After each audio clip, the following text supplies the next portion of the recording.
A lot of what I've written about is controversial. Probably everything that I've written about is controversial for one reason or another.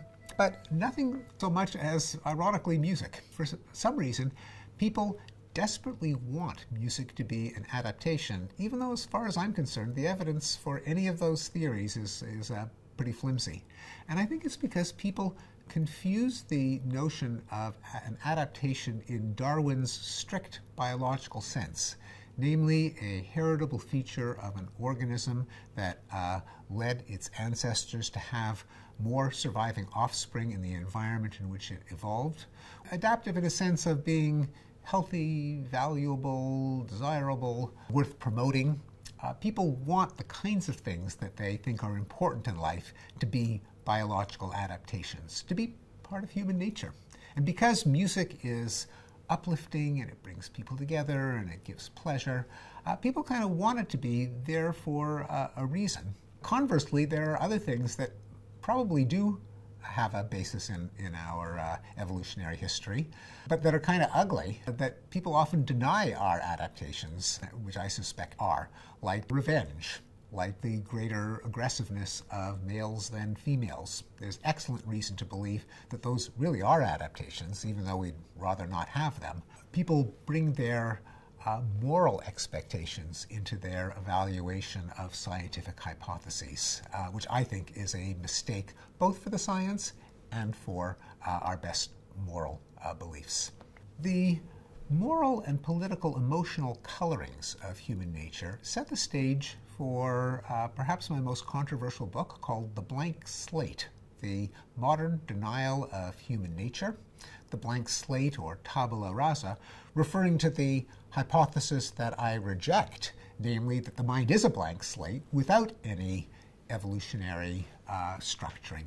I tried to diagnose why so many hypotheses about human nature, about differences between the sexes, about intelligence and the way it's distributed across people, of motives like anger and revenge and jealousy and fear and disgust, why they should be so controversial, why they should get people exercised. My best guess is that there are 4 fears that people have of a non-blank slate, 4 fears of human nature that led to the blank slate becoming a kind of politically correct belief in the 20th century. And each one of these fears, I believe, is unfounded. It's a non sequitur, and the fears are groundless. One of them is what I call the fear of inequality. One of the great advantages of a blank slate is that 0 equals 0 equals 0. If we're all blank slates, we're all the same. That means that men can't be better than women, women can't be better than men, no one can be smarter or more honest or braver or harder working or more conscientious than anyone else, because those things we aren't born with in the first place. Therefore, the ultimate equality would be sameness. Now, I think this is a mistake. I think it's, first of all, not true of people. We're not clones. We're not blank slates. We really do have some differences. But it's a mistake to think that our political ideal of equality depends on sameness. There's a difference between fairness and sameness. Political equality is the moral commitment that we treat people as individuals according to their merits, and that we don't prejudice them by some average characteristics of their ethnic group or their sex or their background in judging them as individuals. That's a moral stance. It should not be confused with the idea that we are all blank slates or clones. In fact, I think that if you have a commitment to equality, as I do, the last thing you want to do is say that it depends on us all being identical, because as the evidence starts to trickle in and eventually pour in that we're not all indistinguishable, that men and women aren't exactly the same in every detail on average, that not every person is identical to everyone else, you don't want to say, well, okay, I guess bigotry was right after all. You want to say, no, bigotry and prejudice and sexism and racism are just wrong. Regardless of what the facts turn out to be, they're wrong because they're immoral. You want to separate your moral commitments from your vulnerable, falsifiable, factual beliefs. The second fear is what I call the fear of imperfectibility.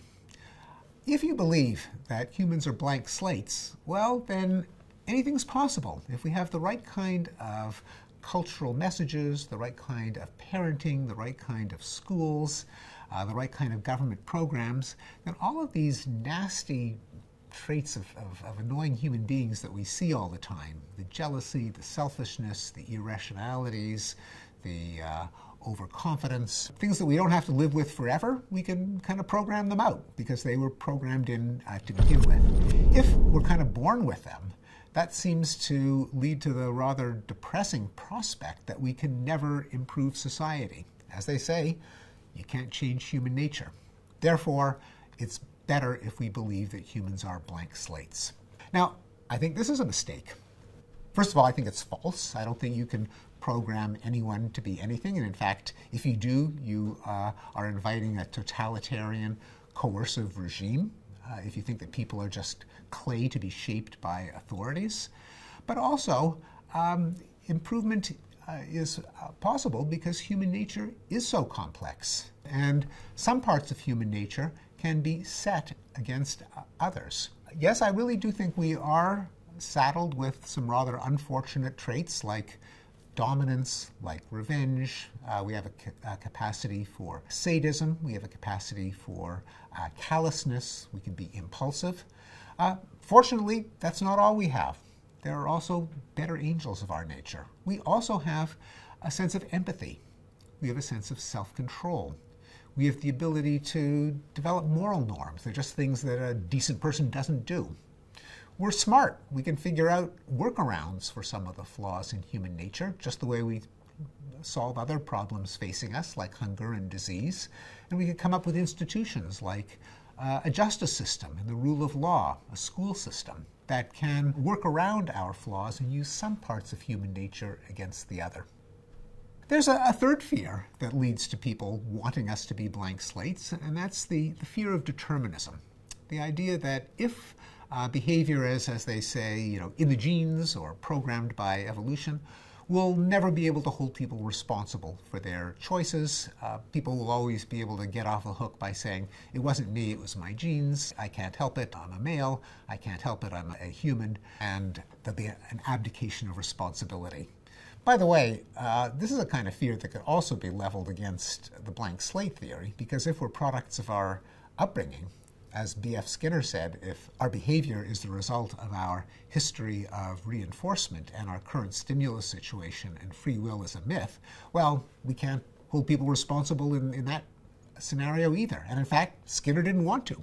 He wrote a bestseller called Beyond Freedom and Dignity, saying we should throw out the notion of moral responsibility because people are products of their environments. And as with the fear that people might use their genes or their evolution to get them off the hook, there's the possibility that people could use their upbringing to get them off the hook, as in the famous comedy song Gee Officer Krupke from West Side Story, in which the juvenile delinquents taunt the police officer by saying, we're depraved on account of we're deprived. So I think that it's a mess. It's a poor way of thinking about responsibility. The way to think about responsibility is that even if down deep we really are our brains, we are complex physical systems. I don't think there is a miracle that takes place in the brain every time we make a decision. I don't think there's a soul or a ghost.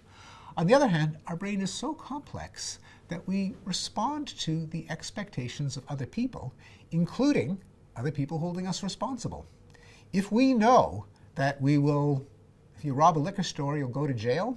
If you cheat on your spouse, other people will look down on you. Well, you factor that into your decisions, and you don't cheat, you don't rob, you don't steal, you don't kill. That's a way in which people can be held responsible, are held responsible, even if there is no miracle that goes on when we make decisions.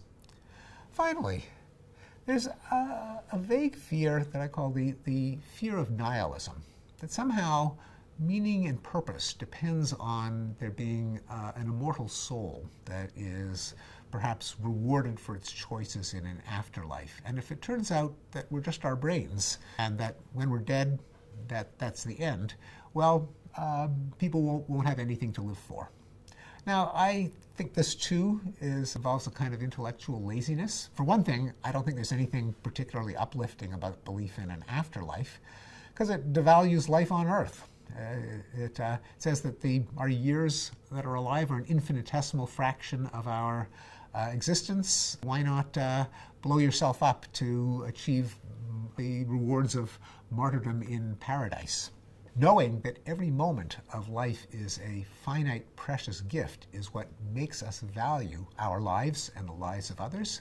And there's no shortage of things to live for, even if we are our brains. You can not only derive pleasure and satisfaction from being human, from friends and family and nature and culture, but knowing that there's nothing special about you, you can recognize the imperative that anything that you expect for yourself, you have to grant to others. As the philosopher Spinoza said, those under the influence of reason want nothing for themselves that they don't also want for all of humanity.